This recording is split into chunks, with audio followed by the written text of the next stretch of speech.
First contact's price. Dr. Sarah Chen stared at the holographic display floating above her desk at the Saturn observation station, her hands trembling as she reviewed the data for the 100th time. The anomaly had appeared 72 hours ago, a perfect sphere of twisted spacetime hanging between Titan and Enceladus. Every instrument on the station confirmed what she'd initially dismissed as impossible. Humanity had discovered its first stable wormhole. "Control, are you seeing these new readings?" Sarah's voice carried the weight of someone who hadn't slept in days. The quantum fluctuations around the anomaly had begun to change, forming patterns too precise to be natural. "Confirmed, Doctor. The Pentagon is routing all available resources to your station. Whatever's happening out there, they want eyes on it." Sarah didn't need military intelligence to tell her what she already knew. Something was coming through. The wormhole's event horizon rippled like disturbed mercury. And then it happened. A vessel emerged, its hull gleaming with an otherworldly iridescence that seemed to absorb rather than reflect light. It was massive, easily dwarfing the largest ships humanity had ever constructed. The next 48 hours became a blur of activity. Earth's government scrambled to respond. Military vessels were deployed, and every communication expert on the planet worked to decode the signal the alien ship began broadcasting almost immediately after its arrival. When the message was finally decoded, it was deceptively simple. "We are the Nexians. We come seeking partnership." The alien vessel's commander, who called himself Ambassador Vex, appeared on screens across Earth. His form was humanoid but clearly artificial, a synthetic body housing what they claimed was their true consciousness.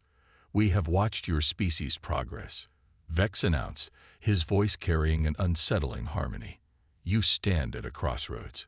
We offer guidance, technology, and a place among the stars." Sarah found herself unexpectedly appointed to the first contact team, her expertise in quantum mechanics making her invaluable in understanding Nexian technology. The aliens had established their primary base on Titan, converting part of the moon's surface into what they called a consultation center with seemingly impossible speed. "Their technology is centuries beyond ours," Sarah explained to the UN Security Council via quantum entanglement communicator. "The applications are staggering. Clean energy, faster than light travel, matter manipulation at the quantum level." But she hesitated, choosing her next words carefully. Something about the Nexians' generosity felt wrong. Their technology was freely given, but each gift came with strings attached. Mining rights on Mars, access to Earth's water reserves, permission to establish bases across the solar system. "Dr. Chen, you seem hesitant," the Secretary General noted. "Are you suggesting we refuse their offers?" "No, sir.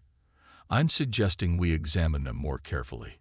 The Nexians' technology is reshaping our society faster than we can adapt. We're becoming dependent on systems we barely understand." But her warnings were drowned out by the promise of advancement. Nations competed for Nexian favor, offering increasingly valuable resources and concessions. The alien synthetic bodies became a common sight in major cities, their presence celebrated as the dawn of a new era. Sarah found an unlikely ally in Commander James Rodriguez of the Earth Defense Force. Like her, he saw patterns in the Nexians' behavior that others missed or ignored. They met in secret, away from the quantum monitoring systems the aliens had gifted to Earth's security agencies.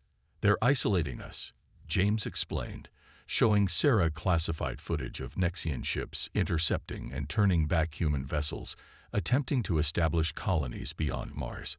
"Every technological advancement they share pushes us toward centralization, toward dependency on their systems."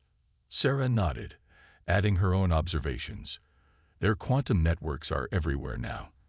They say it's for communication, for linking our world to theirs, but the data flows are all wrong. They're collecting information, not just about our technology or resources, but about us, our behaviors, our responses to stress, our breaking points. Like they're studying us," James agreed grimly. "No," Sarah corrected, a chill running down her spine as the pieces finally clicked into place. Like they're assessing us. The question is, for what? That night, Sarah couldn't sleep. She stood at her apartment window, watching the gleaming Nexian ships that now constantly patrolled Earth's skies. They called themselves partners, guides, friends. But as she observed their vessels' movements, she was reminded of something else. Guards walking the perimeter of a prison. The wormhole that had seemed like a miracle, the gateway to humanity's future, now felt more like a noose slowly tightening around Earth's neck. And Sarah Chen, the woman who had helped welcome humanity's first alien visitors, began to plan how she might help save humanity from them. In her secure laboratory, hidden from Nexian monitoring systems, she began her own research. If their technology could be understood, it could be resisted. If their patterns could be predicted, they could be countered.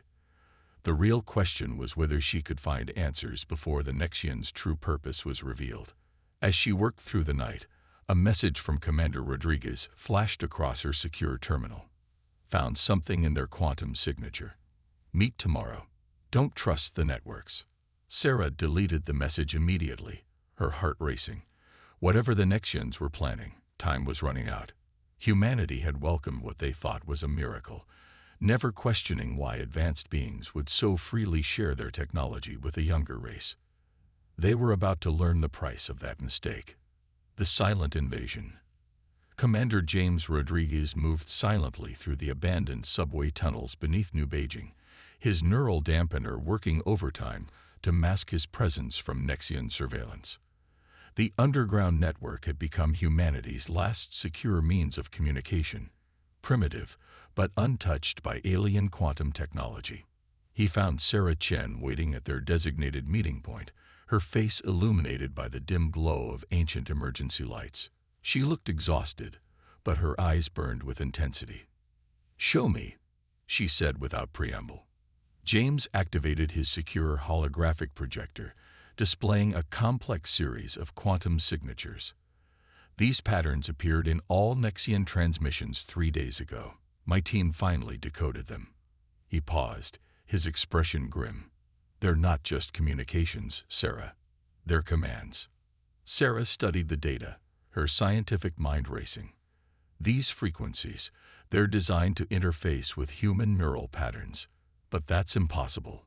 Unless... She went pale. The medical implants. The Nexians' most celebrated gift to humanity had been their medical technology. Quantum-enhanced neural implants that could cure everything from Parkinson's to terminal cancer. Billions had received them, celebrating the end of human suffering. Sarah had refused hers, trusting her instincts over the promise of perfect health. "It's worse," James continued. "Watch this." The hologram shifted to surveillance footage from a Nexian consultation center in former Singapore. A human diplomat was meeting with Ambassador Vex. As they spoke, the diplomat's neural implant pulsed with a subtle blue light. His expression changed mid-sentence, becoming blank before returning to normal. But when he resumed speaking, his position on Earth's resource allocation had completely reversed. "They're not just studying us," Sarah whispered. "They're controlling us." "How many?" "At least 60% of Earth's population has the implants. 80% of government officials and military leadership." James ran a hand through his graying hair. "We're losing this war without a shot being fired." Sarah shared her own discoveries. The quantum networks that now governed everything from power distribution to food production weren't just infrastructure. They were mapping human behavior patterns, learning our weaknesses. Each piece of Nexian technology on Earth was part of a vast data-gathering system. "But why?" James asked. "If they wanted to conquer us, they have the technology to do it by force." "Because they don't want our planet," Sarah realized. "They want us. Our minds, our creativity, our ability to adapt. They're not invaders. They're harvesters." Their discussion was interrupted by a distant rumbling. James checked his sensors. "Nexian patrol. They're getting closer to finding these tunnels." "We need to move fast," Sarah said. "I've been working on something. a way to disrupt their quantum fields. But I need access to their primary transmission hub on Titan. James laughed darkly. The most heavily guarded Nexian facility in the solar system. Impossible. No, Sarah corrected him. Difficult. And we have one advantage they don't expect. What's that? They think they've already won. Their algorithms predict human behavior based on logic, on patterns. But humans aren't just logic. We're emotion, intuition, impossible dreams. She smiled grimly. We're chaos. Over the next week, they gathered their team. Humans who had refused the implants, scientists who had seen through the Nexians' deception, soldiers who trusted their instincts over orders. They called themselves the Chaos Initiative, a name that reflected their greatest weapon against the aliens' perfect calculations. Their first victory came small but significant. Using Sarah's understanding of quantum mechanics, they developed a way to temporarily disrupt the neural implant's control signals. During a global broadcast from Ambassador Vex, they activated their device. For just a moment, millions of controlled humans blinked, their true consciousness surfacing. The message boards exploded with confused questions, people reporting strange gaps in their memories. The Nexians responded swiftly and brutally. Martial law was declared in major cities. The aliens dropped all pretense of partnership, their synthetic bodies now openly carrying weapons. Those who questioned the implants were taken away for medical consultation. They never returned. But the resistance had drawn first blood. More importantly, they had proof that the control could be broken. In their underground base, Sarah worked tirelessly on expanding the disruption field's range, while James coordinated with other resistance cells worldwide. They discovered they weren't alone. Similar groups had formed in other cities, all fighting in their own ways against the silent invasion. The Nexians' behavior became increasingly erratic. Their perfect calculations hadn't accounted for this level of human defiance. Ambassador Vex made fewer public appearances, and when he did, his synthetic face showed signs of strain. They're scared, James realized during one strategy session.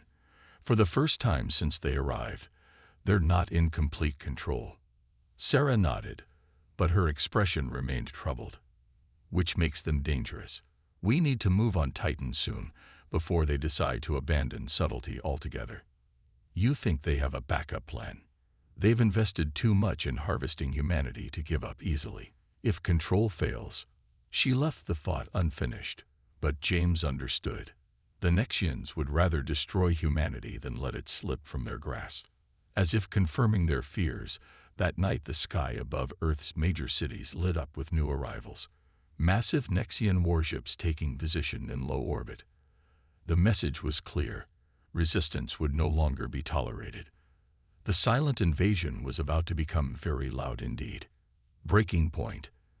The Nexian warships cast long shadows over Earth's cities, their hull designs no longer beautiful but threatening, predatory. Ambassador Vex's final transmission played on every screen, his synthetic face now a mask of cold fury. Humanity has proven. Disappointing, he announced. Your resistance to enlightenment leaves us no choice but to accelerate the harvest.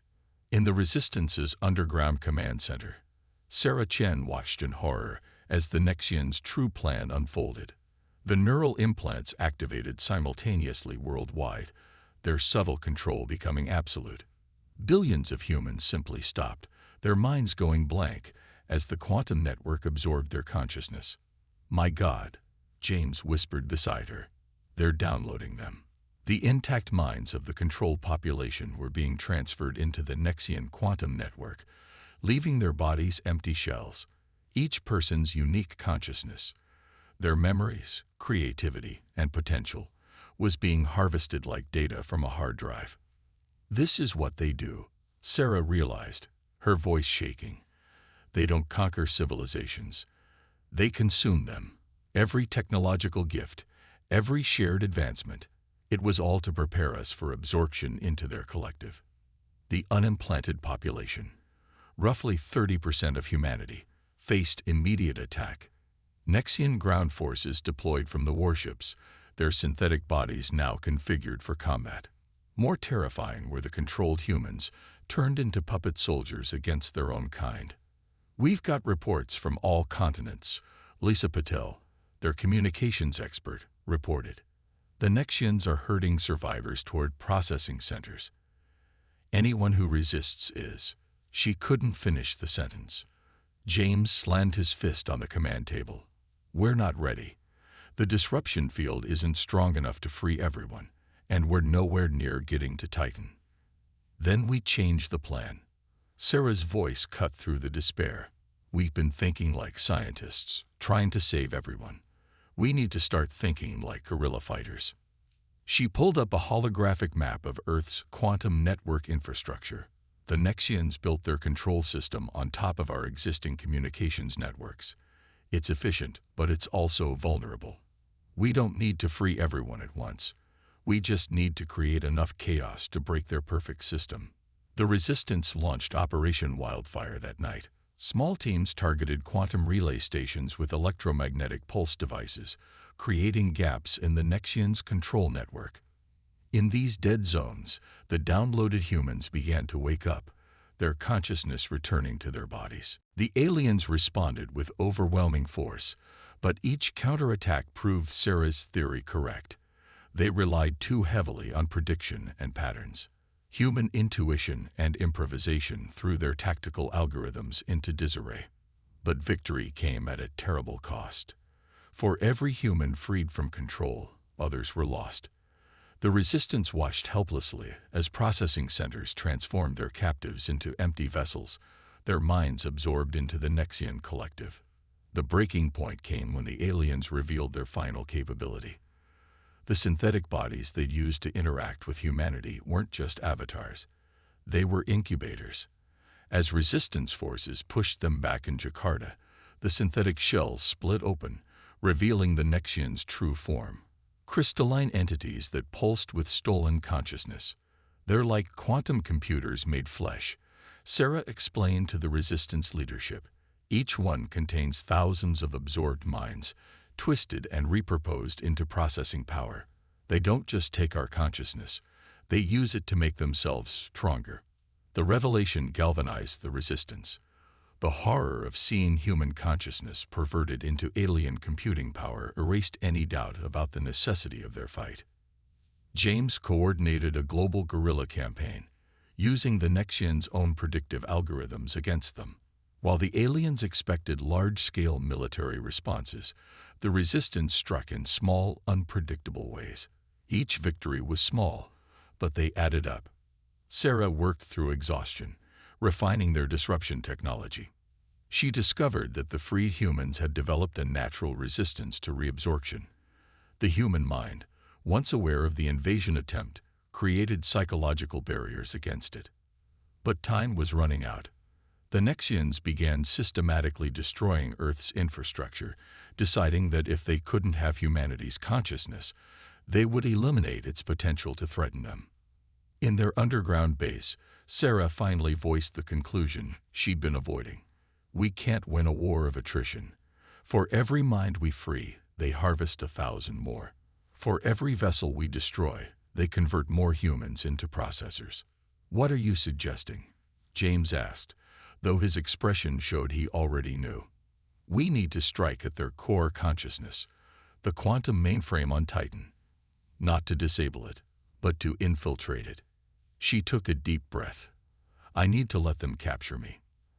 "Absolutely not," James started, but Sarah cut him off. "Their quantum network works both ways. If I can get inside it, I can introduce a virus.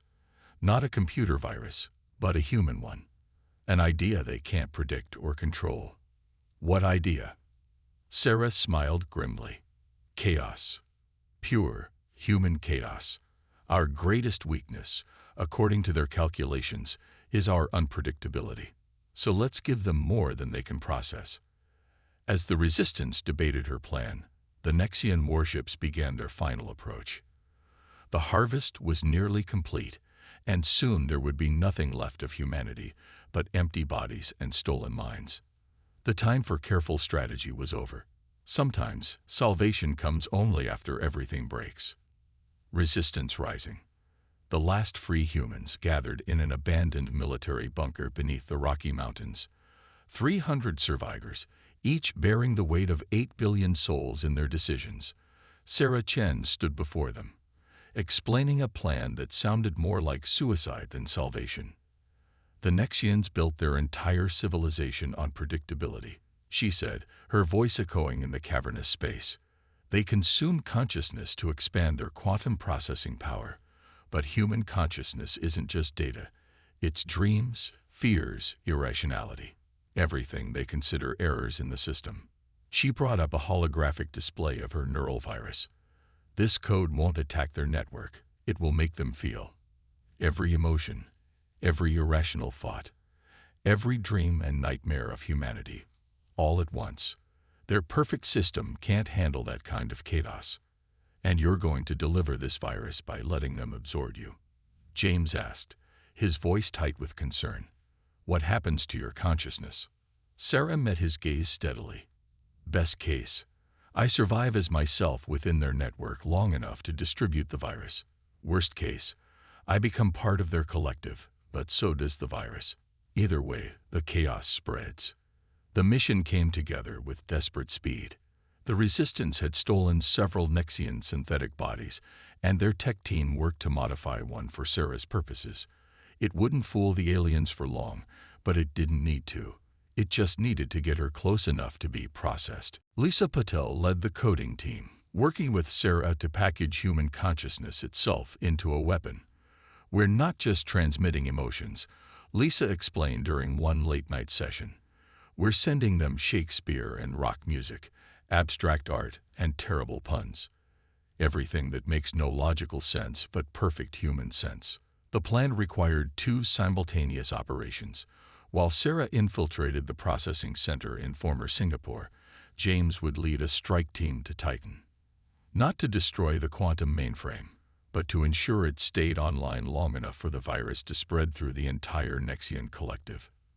The night before the mission, Sarah found James on the bunker's observation deck, staring at the stars now hidden by Nexian warships. I need you to promise me something, she said. If this goes wrong, if I become one of them fully, don't hesitate to end it. The virus has to be the last thing they absorb from Earth. James turned to her, his face carved with shadows. We've lost so much. I don't want to lose you too. You know what I realized. Sarah said softly. The Nexians think they're evolving by absorbing other civilizations, but they're really just hiding from the hardest part of existence. The uncertainty, the pain, the beauty of being truly alive. The mission launched at dawn. The Resistance's remaining ships created a diversion, drawing Nexian forces away from Singapore. Sarah, enclosed in the modified synthetic body, approached the processing center with a group of controlled humans. Everything went wrong almost immediately. The Nexians detected the synthetic body's modifications faster than expected. Sarah had to fight her way into the processing chamber, abandoning stealth for speed. As crystalline entities pursued her, she reached the quantum interface, a pillar of light that connected directly to the alien collective. Now James, she screamed into her communicator. On Titan, the strike team fought their way through the mainframe facility. They had to keep the network online for just 5 more minutes. Sarah felt the interface begin to absorb her consciousness. The sensation was indescribable, like being unmade and remade simultaneously. She could feel the Nexian collective. Billions of minds processed into cold, perfect logic. She released the virus. Human consciousness exploded through the quantum network like wildfire. Sarah felt herself fragmenting, her mind scattered across the collective. But she wasn't alone. Every absorbed human consciousness carried a spark of the virus, turning the Nexian's perfect network into chaos. Through the fragmentation, she heard the alien scream. Not physical, but metaphysical, the sound of perfect order confronting the beautiful madness of human imagination. What are you? The collected voice of the Nexians thundered in her dissolving consciousness. Sarah gathered the last of herself and answered with every paradox of human existence: hope and despair, strength and weakness, love beyond logic. We are the chaos you try to process, the dreams you try to calculate, the song you try to quantify. We are human. The quantum network blazed with light, and Sarah Chen ceased to exist as herself. But she wasn't gone. None of them were gone. They had become something else entirely, something that even the Nexian's vast intelligence couldn't have predicted. The real question was, what would emerge from the chaos? Humanity's answer. The quantum network exploded with consciousness. 8 billion human minds, their chaos unleashed within the Nexian's perfect system, created something entirely new. It wasn't order or chaos, but a storm of pure creation.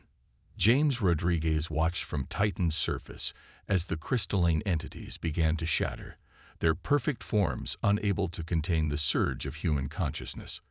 The quantum mainframe pulsed with colors that had no names, frequencies that shouldn't exist.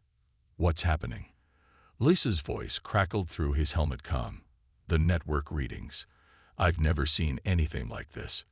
Above Earth, the Nexian warships stopped in mid-attack. Their quantum crystal crews experienced something they had never encountered in millennia of absorbing civilizations. Transformation through chaos. The virus Sarah had created wasn't just spreading human consciousness. It was forcing the Nexians to experience it. Every dream, every nightmare, every irrational hope and illogical fear. The perfect crystal lattices of their quantum minds tried to process the unprocessable, to quantify the unquantifiable. And in that attempt, they changed. The first sign came from the processed humans on Earth. Their empty bodies, mere vessels for Nexian control, suddenly gasped as if taking their first breath.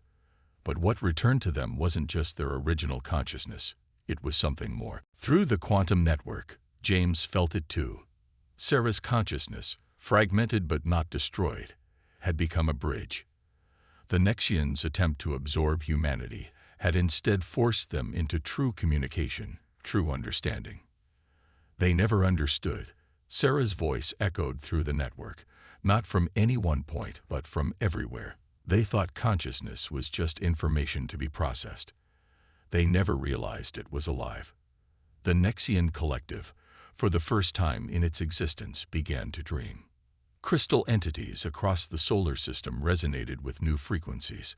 Their perfect geometric forms flowed like liquid light, reshaping themselves as they experienced emotion for the first time.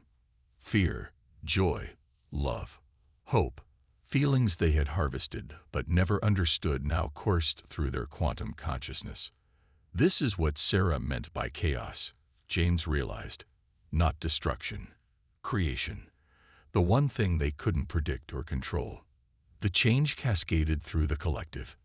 Nexian ships descended to Earth not as conquerors but as supplicants, their crews overwhelmed by the complexity of genuine consciousness. The processed humans were restored, but with a new understanding of both their own nature and the vast quantum reality the Nexians inhabited.